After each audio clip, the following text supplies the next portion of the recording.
अस्सलाम वालेकुम वरहमतुल्लाहि वबरकातुहू।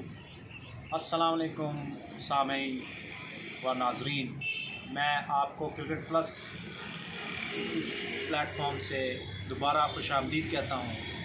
और आज हम बात करेंगे हिस्टोरिकल टेस्ट मैच जो आज अपने अख्ताम पे पहुँचा। वो मैच था ऑस्ट्रेलिया, जो कि क्रिकेट की चैम्पियन टीम है, और उनका मुकाबला था और एक ज़बरदस्त उभरती हुई नौजवान टीम इंडिया की, जिसने आज ज़बरदस्त मुकाबले के बाद एक शानदार कामयाबी हासिल की, जिसमें उन्होंने ऑस्ट्रेलिया को उनके होम ग्राउंड पर, उनके ऐसे मैदान पर जहाँ पर वो पिछले 20 इनफैक्ट 32 ईयर्स से वो अनडिफीटेड थे, उस पर आज उन्होंने इनको शिकस्त दी। और वो पहली टीम बनी इंडिया की जिसने आज ब्रिस्बेन गैबा पे ऑस्ट्रेलिया को 32 साल के बाद शिकस्त दी। 32 साल ऑस्ट्रेलिया की टीम अनबीटन रही इस मैदान पर, और आज बिल आखिर उनको ये शिकस्त का मज़ा चखना पड़ा। और पाकिस्तान के नेशनल स्टेडियम के बाद ये ब्रिस्बेन गैबा वो वाहिद स्टेडियम बनाया जिसमें किसी होस्ट ने इतने लंबे अरसे बाद शिकस्त खाई है। नेशनल स्टेडियम कराची में सन 2000 में 40 ईयर्स के बाद, इनफैक्ट 38 ईयर्स के बाद शिकस्त खाई थी पाकिस्तान ने इंग्लैंड के ख़िलाफ़, जो कि अभी भी लॉन्गेस्ट ड्यूरेशन है इन एनी टेस्ट सेंटर जहाँ पे किसी टीम ने शिकस्त इतने अरसे बाद खाई हो। तो coming back to this test match, बहुत ही ज़बरदस्त ये मुकाबला इंडिया ने जीता, जिसमें उन्होंने आखिरी दिन जब तकरीबन नामुमकिन हो जाता है कि कोई टीम 250-270 रन्स का टारगेट चेज़ करे, क्योंकि अगर 250 या 260-70 से ज़्यादा कोई टारगेट हो तो टीम नॉर्मली कोशिश होती है कि किसी तरीके से उस टेस्ट मैच को ड्रा की जाए।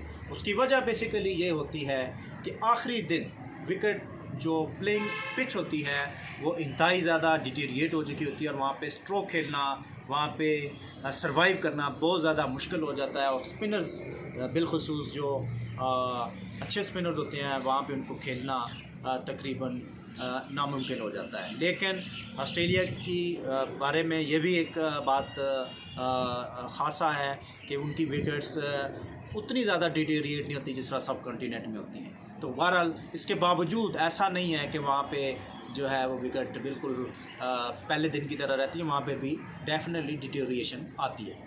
तो इसके बावजूद आज जिस तरह इंडिया की टीम ने ये मैच खेला, जिस पॉजिटिव माइंड सेट के साथ वो खेले, उन्होंने जब वो सुबह मैदान पे उतरे तो उस वक़्त से उनकी कोशिश थी कि ये वो मैच जीते, और वो जीत के लिए गए। यही वजह थी कि ऑस्ट्रेलिया की टीम को वो बैकफुट पर लेके आए, और सबसे जो ज़बरदस्त इनिंग्स खेली आज, वो मैं समझता हूँ कि उनके wicket keeper batsman Rishabh Pant थे। और ये वही पंत हैं जिनके बारे में काफ़ी ज़्यादा तनकीद हो रही थी कि ये अच्छे प्लेयर नहीं हैं। ख़ासकर इंडिया में भी इस तरह की बातें चल रही थी कि शायद वो इतने ज़बरदस्त विकेट कीपर बैट्समैन नहीं जिस तरह महेंद्र सिंह धोनी थे। लेकिन आज जिस तरह न सिर्फ इस मैच में बल्कि पिछले मैच में भी उन्होंने एक 97 की इनिंग्स खेलकर टेस्ट मैच ड्रा करवाया था। तो एनीहाउ जिस तरह आज इंडिया की टीम खेली, इट इज़ वेरी रिमार्केबल। और इससे आप अंदाज़ा लगा सकते हैं कि इंडिया की टीम अब न सिर्फ अपने होम ग्राउंड्स पर मैच जीत पाती है, बल्कि वो ऑस्ट्रेलिया, साउथ अफ्रीका, इंग्लैंड और दूसरी जो बाहर वाले ममालिक हैं वहाँ पे भी वो उन्होंने जीत का सिलसिला शुरू कर दिया है। और एज़ कम्पेयर टू पाकिस्तान अगर हम बात करें तो मैं समझता हूँ कि पाकिस्तान को भी बहुत ज़्यादा अवे सीरीज़ ख़ासकर जब वो खेलते हैं तो उसमें उनको बहुत ज़्यादा हार्ड वर्क की ज़रूरत है, और आई बिलीव कि इंडिया से वो फार बिहाइंड है। Anyhow good luck to team India and many congratulations कि जिस तरह आज वो खेले, और 328 रन्स आखिरी दिन बनाना वाकई एक रिमार्केबल अचीवमेंट है। और बैक टू बैक इंडिया की ऑस्ट्रेलिया में ये सीरीज़ विनर 2018 में भी लास्ट टाइम उन्होंने ये सीरीज़ जीती थी।